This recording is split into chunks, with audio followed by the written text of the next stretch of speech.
Hello నమస్తే welcome to my channel Ammulu presentation. అందరికీ సంక్రాంతి శుభాకాంక్షలు. టాపిక్ భోగి పండ్ల విశిష్టత. భోగి పండ్లు అంటే రేగు పండ్లు. ఇవి సూర్యునికి ఎంతో ఇష్టమైన పండ్లు.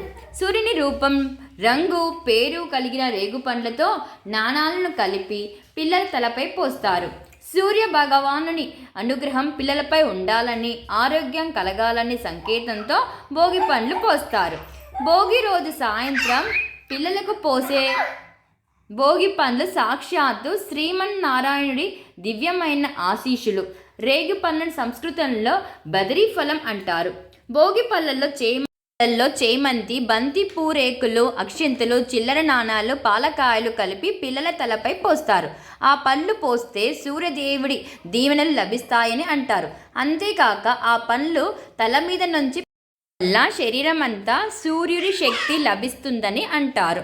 ఫ్రెండ్స్, మీకు గనక ఈ వీడియో నచ్చినట్లయితే ఒక లైక్ చేయండి, మరియు షేర్ చేయండి, మరియు సబ్స్క్రైబ్ చేయండి. Thank you.